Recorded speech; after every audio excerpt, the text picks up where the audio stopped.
अच्छा, पहले तो कुणाल आके रंग डाले, उसके बाद आप एकदम बेबस भी दिखे, आज कुछ नहीं करते नजर, ऐसा क्यों, क्या रीजन? कई बार होता है, मतलब एक डिलिबरेट स्टैंड होता है वो लेना।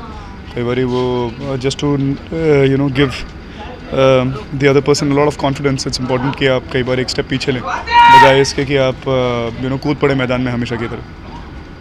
तो मतलब नहीं जवाब दिया तो इसको आगे चल के मतलब हो सकता है that you will have to see in the episodes.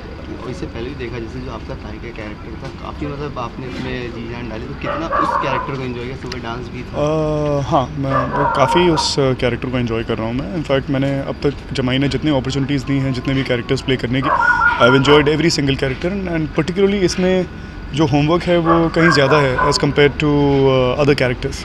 And it is fantastic. The entire journey for this character is absolutely fantastic, and I'm thoroughly having a good time with this. दोनों को मतलब easily manage कर ले रहे हैं? Easily manage तो बिल्कुल भी नहीं होता है, क्योंकि वो एक कैरेक्टर पूरी तरह अलग है और उसको करने के लिए एक स्पेस ऐसी कंफर्ट लेवल एक सिद्धार्थ के कैरेक्टर के साथ ऐसा आ गया है कि कई दफ़ा आपको बहुत ज़्यादा हर सीन में ख़ुद को उतना इन्वेस्ट करने की ज़रूरत नहीं पड़ती जितना आप मतलब जितना मुझे ज्योति ताई में करने की इन्वेस्ट करने की ज़रूरत पड़ती है। अब एक सुर लग गया है सिद्धार्थ का, तो आई नो दैट उसके न्यूआंसेस क्या हैं सीन के, तो बहुत ज़्यादा होमवर्क की ज़रूरत नहीं पड़ती सिद्धार्थ के साथ। ज्योति ताई के साथ बहुत ज़्यादा होमवर्क की ज़रूरत पड़ती।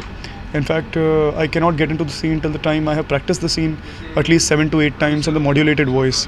जो ज्योति ताई की आवाज़ है, जो हम लोगों ने मॉड्यूलेशन जो उसका क्रैक किया है, तो उसके साथ जब तक कि वो सीन 7-8 बार ना हो जाए तब तक I can't get into the scene. नहीं तो फिर वो मॉड्यूलेशन पकड़ में आ जाती है and it doesn't look aesthetic, it doesn't look nice. The makeup obviously takes a long time, the hair takes a long time. Getting ready as Jyoti Tai in the scene always takes a substantial amount of time. अच्छा, एक last चीज़ बोलिए, थप्पड़ का जवाब थप्पड़ से मिलेगा?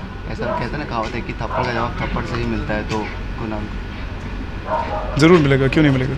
अच्छा, आज ये कह सकते हैं कि मौके पे चौका मार दिया आपने? कुणाल का कैरेक्टर ही कुछ ऐसा बना दिया कि मौके पे चौका ही मार रहा है वो।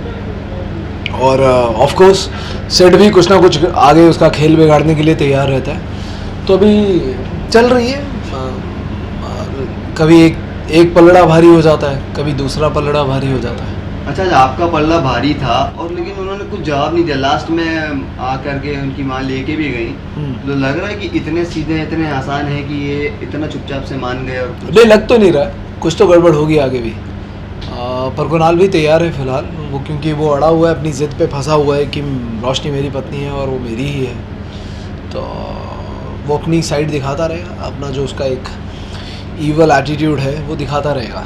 और वो रिएक्शन क्या था जब आपने रोशनी और साथ में देखा सेट को? अभी झटके वाला था, क्योंकि सेट को एक्सपेक्ट नहीं कर रहा था कि घर पे आ जाएगा, कुणाल एक्सपेक्ट नहीं कर रहा था। तो जैसे ही कुणाल ने देखा कि सेट घर पे आ गया है तो गुस्से में आ गया, उसको मार कर ऑफ कोर्स जैसे आपने देखा बाहर निकाल देता है घर से। तो आगे के मतलब तैयार हैं आगे के लिए, मतलब कुछ भी अगर आपकी तरफ? हाँ, कुणाल की तरफ आगे जो भी सेट फेंकेगा पैंतरा उसका मुकाबला करेगा कुणाल, और ये टशन चलता ही रहेगा। देखते हैं कब कहाँ कहानी ख़त्म होती है इनकी।